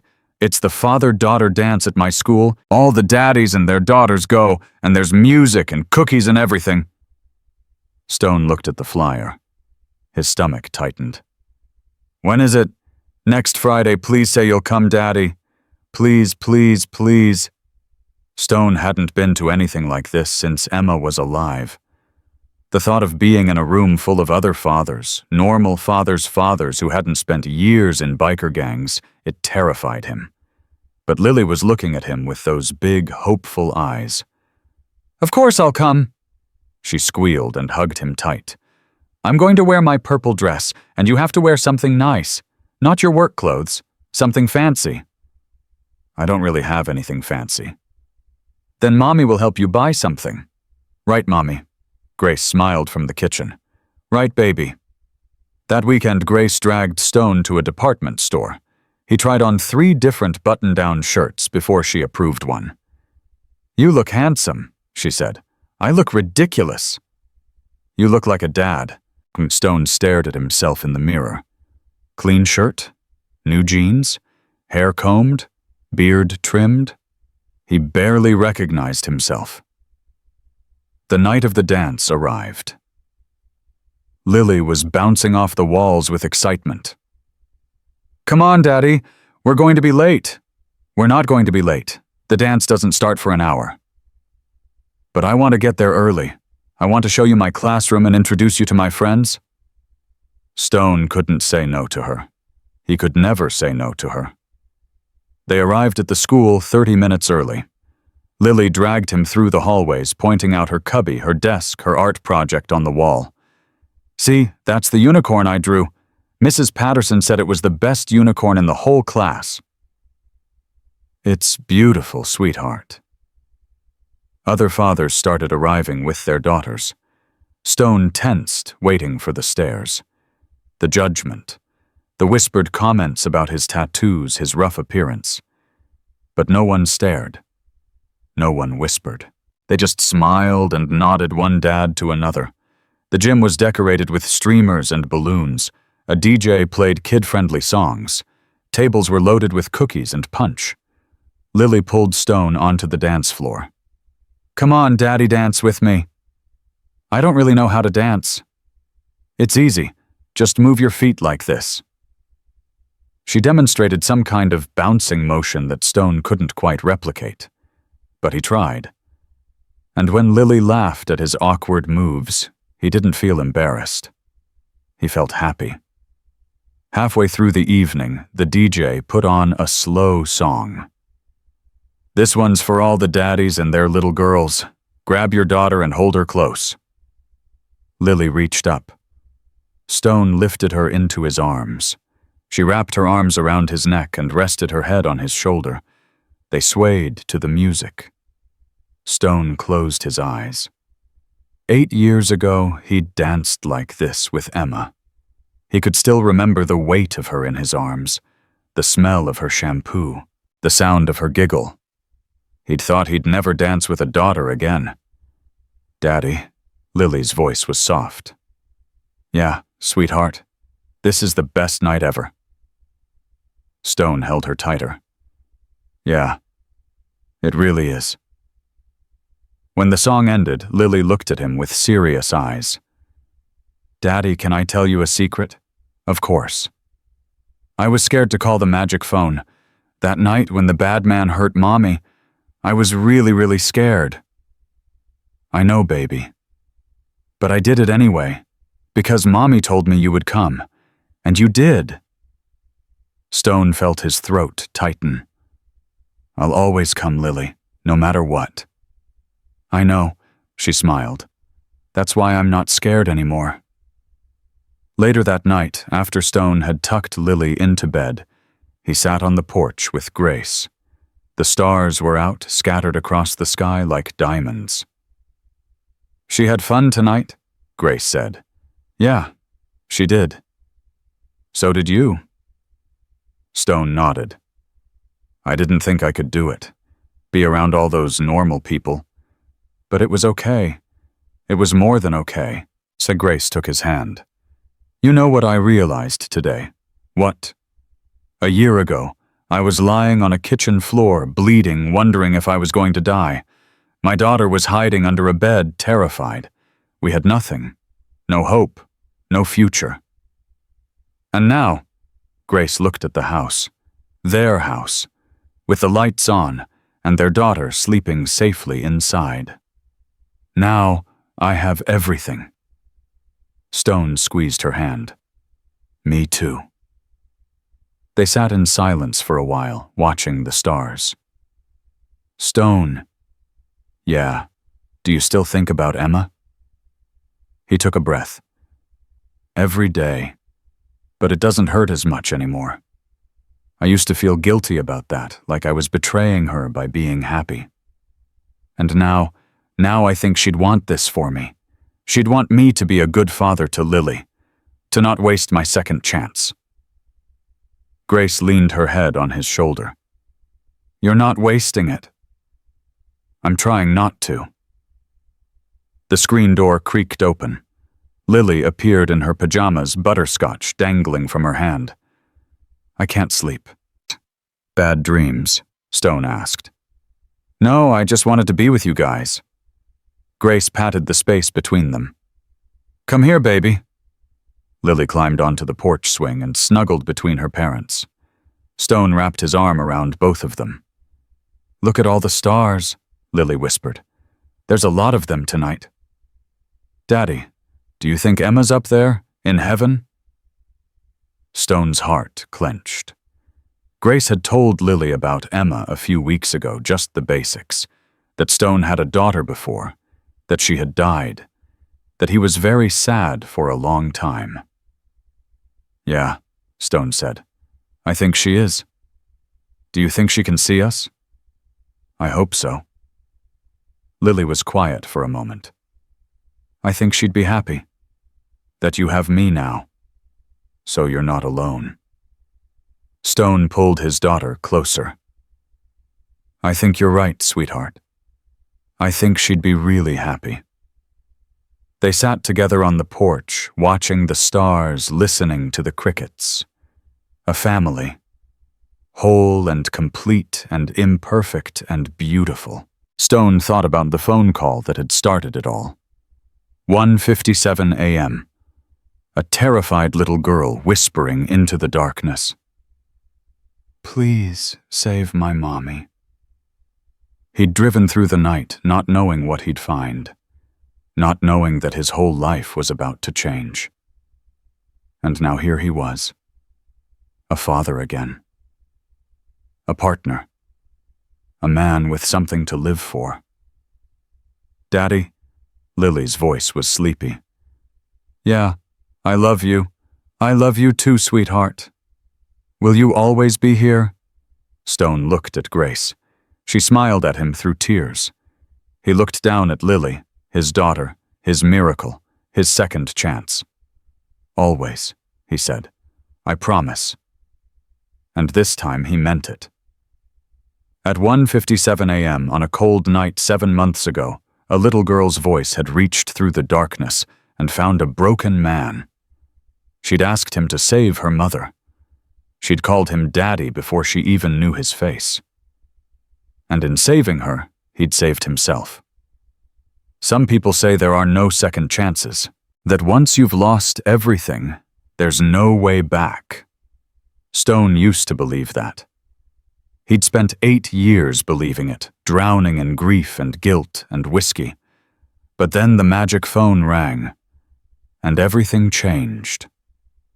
The Hell's Angel, who thought his heart had turned to stone, discovered that love was stronger than loss, that hope was stronger than fear, that one phone call in the middle of the night could bring back a man from the dead. Lily was right about the magic phone. It didn't just call for help. It called him home. I hope you enjoyed this story. Please share your favorite part in the comments and tell me where in the world you're watching from. Thank you for following Stone and Lily's journey. Sometimes the greatest heroes are found in the darkest moments, and sometimes all it takes to change a life is one phone call and the courage of a 6-year-old girl holding a teddy bear named Butterscotch.